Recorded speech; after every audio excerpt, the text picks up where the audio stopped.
22 წლის სპორტსმენის საქმეში ადვოკატების მტკიცებით არ არსებობს მტკიცებულება, რომელიც მის დანაშაულს დაადასტურებს. Როგორც ირკვევა, 22 წლის ახალგაზრდა საკუთარ სახლთან დააკავეს იმ დროს, როდესაც სახლიდან გადიოდა და აქციის მიმართულებით მიდიოდა.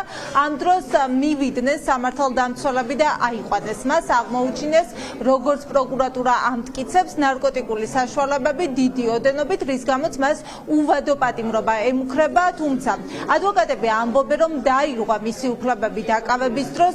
ერთი საქმეში ფიგურირებს მხოლოდ 3 გამომძიებლის გვარი, თუმცა დაცვის მხარე ამტკიცებს, რომ გაცილებით მეტი გამომძიებელი იყო ადგილზე, 15-მდე პირი იმყოფებოდა, თუმცა ამის მიუხედავად არ არსებობს მტკიცებულება, არ არსებობს ნეიტრალური მოწმე, არ არსებობს ნეიტრალური მტკიცებულება, რაც გულისხმობს იმას, რომ გამომძიებლებს დაკავების დროს არ გადაუღიათ არც ფოტო, არც ვიდეო მტკიცებულება, როგორ მოხდა მისი დაკავება, ან შემდეგ ჩხრეკა და როგორც ამტკიცებენ, როგორ ამოიღეს მისი ქურთუკიდან ნარკოტიკული საშუალებები. საქმეში არ არსებობს ნეიტრალური მოწმე, ვინც აღწერდა იმ ყველაფერს, რაც მოხდა. პროკურატურა ამტკიცებს, რომ ვიდეო მტკიცებულების გადაღება იმიტომ ვერ მოხერხდა, რომ დაკავების დროს ის წინააღმდეგობას უწევდა სამართალდამცველებს, თუმცა აქ არის მნიშვნელოვანი გარემოება ის, რომ მაგალითად არ არის თავიდან დაწყების კადრიც კი არ არსებობს. ანუ, როდესაც მივიდნენ პოლიციელები, არ არსებობს ვიდეო, რომ ისინი მივიდნენ თედო აბრამოვთან და თავი წარუდგინეს და თუნდაც ის, რომ ამის შემდეგ კადრში მაინც ჩანდეს, რომ ის წინააღმდეგობას უწევდა და კადრიც ხდებოდეს. დაცვის მხარე ამბობს, რომ ეს ყველაფერი გაცილებით დამატებით კითხვას აჩენს, რის გამოც აბრამოვი არ აღიარებს იმ ბრალს, რასაც პროკურატურა ედავება. უპოვეს კლუბური ნარკოტიკი და ეს გავიგეთ სრულად შემთხვევით, იმიტომ რომ ბავშვი დაიკარგა და ვერ პოვობთ. ნუ ბიჭი, ახალგაზრდა ბიჭი. კლუბური ნარკოტიკის არც მოხმარებას ედავებენ არაფერს, უბრალოდ ვიცით რომ უპოვეს და აღმოუჩინეს.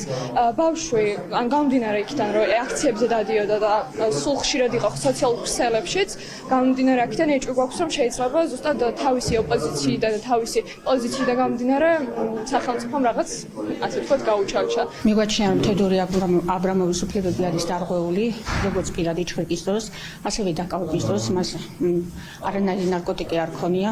შესაბამისად, დაცვის მხარემ სასამართლოს წარუდგინეთ მთელი რიგი მტკიცებულებები, საიდანაც იკვეთება, რომ მისი დაკავების დროს და პირადი ჩხრეკის დროს სამ პოლიციელი კი არ იყო, როგორც ეს საქმის მასალებში არამედ იყო 3-ზე მეტი, ნუ დაახლოებით 15-მდე პოლიციელი.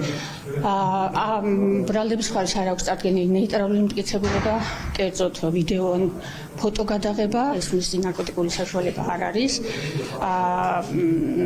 და საერთოდ არც არის გაკარებული ნარკოტიკულ საშუალებას, არანაირი ნეიტრალური მოწმე არ არსებობს ბრალდების მხარის მხრიდან. პირადი ჩხრეკის დროს ამოღებული იქნა ნარკოტიკული საშუალება MDMA 4.4 გრამის ოდენობით. გამოძიებაში მონაწილეობა მიიღო 3 პოლიციელმა. პირადი ჩხრეკა ჩატარდა როგორც საგამოძიებოების ოფისში ასახული წინააღმდეგობის გაწევის პირობებში.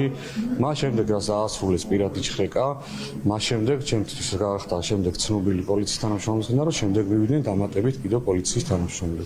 წარმოდგენილი საგამოძიებოების ოფისის სისწორეს, ნარკოტიკული საშუალების ამოღებას, ასევე თავად ნივთიერებათა მტკიცებულების დალუქვას ადასტურებს ხელის მოწერით თავად ბრალდები.